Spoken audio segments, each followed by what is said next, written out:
दोस्तों, एक पति और पत्नी अपने डिवोर्स की फाइनल डेट के लिए जज साहब के सामने पेश होते हैं। जो लड़का होता है उसका नाम विलास होता है और जो लड़की होती है उसका नाम सीमा होता है। जज साहब विलास से पूछते हैं कि क्या तुम तलाक के लिए सहमत हो। तो विलास यही कहता है कि हाँ, मैं तलाक के लिए सहमत हूँ। लेकिन जब जज साहब ने सीमा से पूछा कि क्या आप तलाक के लिए सहमत हैं, सीमा ने तलाक के लिए सहमति देते हुए एक शर्त रखी कि वो तलाक के लिए तो सहमत है, लेकिन वो उससे पहले अपने पति के साथ एक रात बिताना चाहती है। ये बात सुनकर जज को काफी गुस्सा आ जाता है। वो ये कहते हैं कि तुम्हारा केस 4 साल से कोर्ट में चल रहा है और अब तुम अचानक से कह रही हो कि मुझे अपने पति के साथ एक रात बितानी है। काफी गुस्सा होने के बाद जज साहब उनको इस बात की सहमति दे देते हैं कि वो अपने पति के साथ एक रात बिता सकती है। लेकिन जो लड़की के परिजन हैं उनको ये बात सुनकर काफी गुस्सा आ जाता है। वो लड़की से कहते हैं कि तुम्हारे पास अभी भी मौका है, हम तुम्हारी कहीं और शादी कर देंगे, तुम इसको डिवोर्स दे दो। पर जो लड़की होती है वो अपने घर वालों को साफ मना कर देती है। वो कहती है कि मैं डिवोर्स देने के लिए तैयार हूँ, लेकिन मैं पहले अपने पति के साथ एक रात बिताना चाहती हूँ। यहाँ पर सीमा ने अपने और अपने पति के लिए एक होटल रूम बुक कराया होता है और सीमा उस होटल रूम में पहुंच चुकी है। विलास जैसे ही होटल रूम में एंटर होता है वो देखता है कि सीमा एक नवी नवेली दुल्हन की तरह तैयार होकर बैठी है और ये देखकर विलास को थोड़ा गुस्सा आ जाता है और उसकी चिंता और ज्यादा बढ़ जाती है। सीमा अपने बेड से उठती है और वो रूम को लॉक करती है। रूम को लॉक करने के बाद सीमा विलास से पूछती है कि तुम्हारे पास ये आखिरी मौका है, तुम मेरे साथ जो करना चाहो वो कर सकते हो।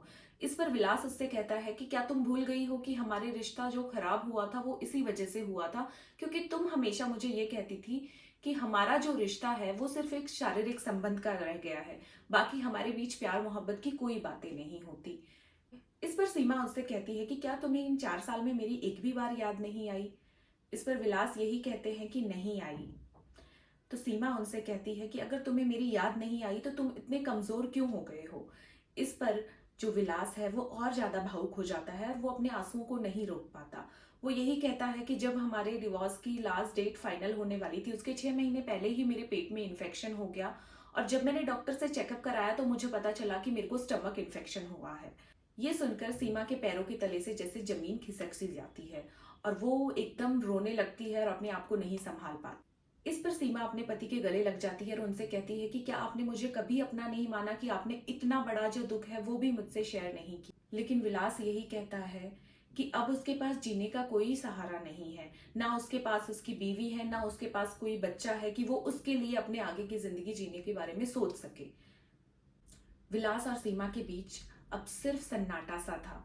वो दोनों बेड के दोनों कॉर्नर्स पे सोए हुए थे। दोनों का मुंह एक दूसरे के ऑपोजिट था। ना सीमा ने विलास से कुछ कहा, ना विलास ने सीमा से कुछ कहा।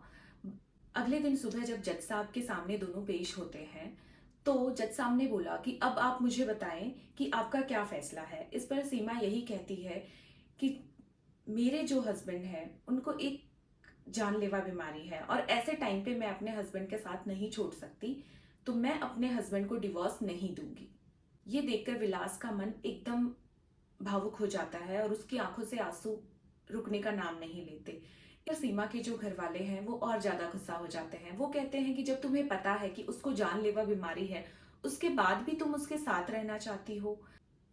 और लास्ट में जो फैसला होता है वो यही होता है कि सीमा विलास के साथ ही रहती है और विलास का ध्यान रखती है।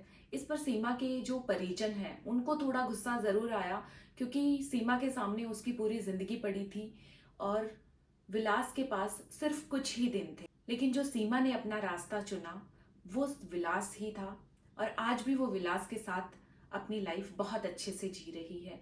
आज भी उनका जो रिश्ता है वो पहले से और मजबूत हो गया है और वो खुशी खुशी अपना जीवन यापन कर रहे हैं।